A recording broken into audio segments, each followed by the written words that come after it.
Il existe un endroit magique à Bruxelles qui s'appelle le KBR. C'est la Bibliothèque Royale, située place de l'Albertine, une bibliothèque scientifique à un jet de pierre de la gare centrale qui rassemble toutes les publications. C'est un musée aussi qui ne renferme pas que des livres. Une belle découverte qui présente des trésors, dont un manuscrit appelé la Rhyme Bible, littéralement la Bible de rime.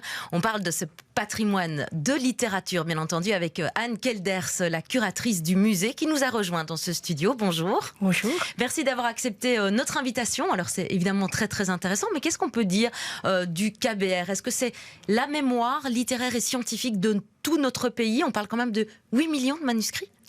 Mais oui, en fait, nous conservons des manuscrits, mais nous conservons également des livres imprimés. Nous avons des estampes, il y a des monnaies et médailles, des cartes et plans, des partitions de musique. Donc, c'est quand même un patrimoine assez varié qu'on conserve à KBR. Et donc, on a notre tâche est de conserver ce patrimoine, mais aussi de l'étudier et de le montrer aussi au public, et donc de valoriser ce passé de la Belgique. Oui, c'est ça. Et donc vous ouvrez vos portes. On peut évidemment venir découvrir toutes ces pièces de collection, si l'on peut dire. Donc vous l'avez dit, c'est rassembler le patrimoine et puis le partager aussi avec le public. Alors vous organisez aussi des événements ou bien des ateliers régulièrement? Oui, donc on a des événements qui sont liés aux expositions, mais certainement maintenant depuis 2020, il y a le KBR Museum, et donc c'est un musée permanent. Et on essaie quand même d'organiser de temps en temps des activités en rapport avec ce KBR Museum. Donc il y a des workshops, il y a des conférences, il y a des ateliers pour enfants aussi. Donc on essaie quand même de varier les activités. Et c'est vrai qu'on a toujours l'idée d'une bibliothèque... Voilà, l'Albertine, elle est connue depuis de nombreuses années. Avant que Internet n'existe, on pouvait aller consulter, puisque c'est vraiment la mémoire de la Belgique. On a l'impression que ça peut être un peu poussiéreux, mais vous avez vraiment, vraiment modernisé avec ce musée du KBR depuis 2020. C'est ce qu'on essaie quand même, parce que c'est peut-être un peu exagéré, mais notre slogan était un peu il y a des trésors qui sont cachés dans les caves, et on veut quand même les sortir et les partager. Et alors de temps en temps aussi, vous recevez des prêts d'autres musées ou d'autres bibliothèques, et c'est là où j'en viens à ce fameux objet que j'exposais en préambule, cet objet précieux d'un artiste écrivain, Jacob van Marland. On est au XIIIe siècle.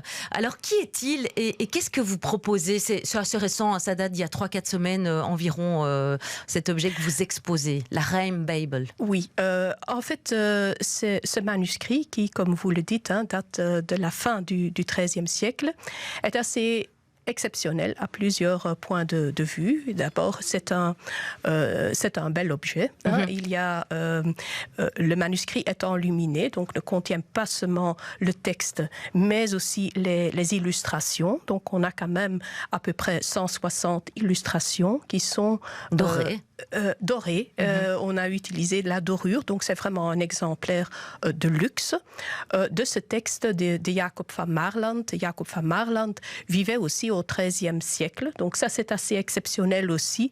Le texte n'a pas été écrit par lui, ça veut dire il n'a pas été le copiste, donc c'est une copie du texte que lui il a conçu comme auteur, mais le manuscrit est quand même assez proche de l'auteur. Il aurait pu le connaître. On ne sait pas le prouver, mais c'est possible qu'il ait connu ce manuscrit qui a été fait pour un commanditaire dont on ne connaît pas le nom. Mais on peut supposer qu'il était plutôt riche, puisqu'il y a quand même des dorures, donc de l'or sur de toute façon.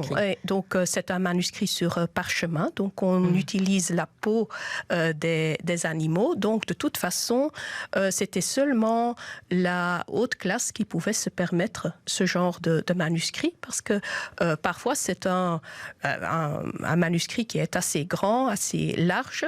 C'est un petit ou un grand troupeau qui va dans un manuscrit. Du velin. Voilà. Donc, rien que pour ça, il fallait déjà avoir de l'argent. Et si en plus on ajoute des miniatures et si on ajoute de l'or, il fallait que ce soit pour les classes supérieures. Mais ce qui est intéressant pour Jacob van Maerlant, c'est qu'il n'a pas seulement écrit pour les gens qui avaient vraiment étudié. Donc, oui, il voulait rendre accessible quelque part la Bible pour les gens qui ne connaissaient pas le latin. Oui, pour les gens qui ne connaissaient pas le latin et qui ne travaillaient pas dans ce monde universitaire ou qui ne travaillaient pas dans les abbayes, où il y avait quand même des gens qui avaient vraiment étudié la Bible. Donc, il dit lui-même qu'il veut ouvrir cette matière biblique pour un public bien plus large.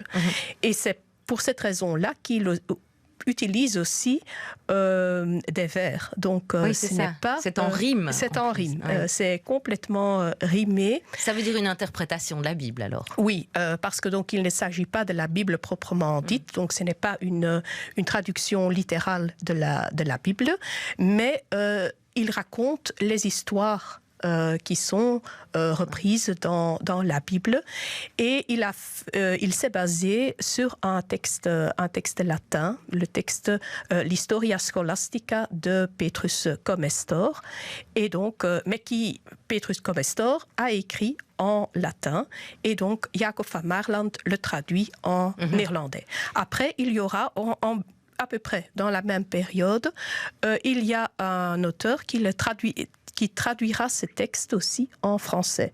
Donc c'est Guyard Desmoulins, et dans le musée, on montre aussi des manuscrits avec le texte de Guyard Desmoulins. Et quel a été le travail de la KBR par rapport à cet ouvrage? Bien, en fait, l'ouvrage a fait l'objet de tout un projet.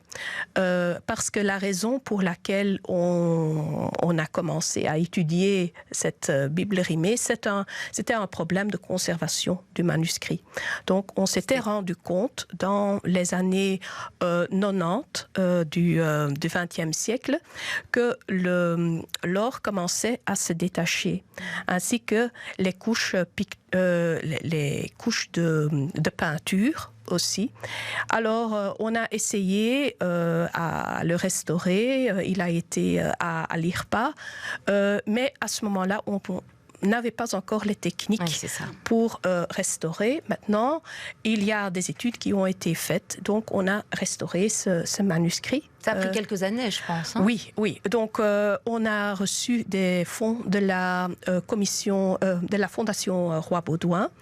Et donc, ça a pris quelques années parce qu'on ne pouvait pas se permettre des erreurs. Donc, notre atelier de restauration a travaillé, mais toujours en concertation, en travaillant avec des experts internationaux, en fait.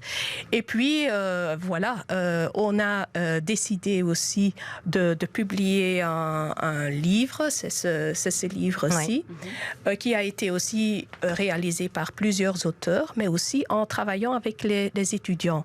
Les étudiants des universités d'Anvers, de Leyde et d'Utrecht, qui ont étudié les miniatures, mais aussi les textes, qui ont traduit ces textes qui sont quand même en moyen néerlandais, donc pas toujours très facile à comprendre. Donc il y a eu ce livre, et puis on pensait que c'était quand même aussi une bonne idée de montrer le manuscrit dans le KBR Museum. Donc c'est pas vraiment une exposition, mais le manuscrit occupe une place centrale.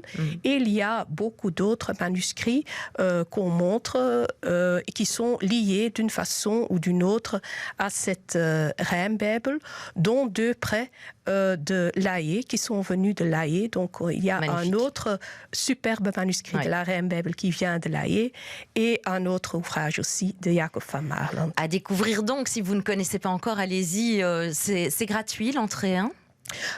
Non, l'entrée n'est pas gratuite, mais il y a plusieurs formules possibles. Donc, il y a le Muséum Pass, par exemple. Avec le Muséum Pass, c'est gratuit. Il y a des réductions, mais l'accès au musée est payant. D'accord, mais KBR, de toute façon, .be pour avoir toutes les informations. Merci beaucoup Anne Kelders. Je rappelle que vous êtes la curatrice donc de ce musée KBR et qu'on peut admirer donc cette Rhine Bible actuellement. Merci. Je vous en prie.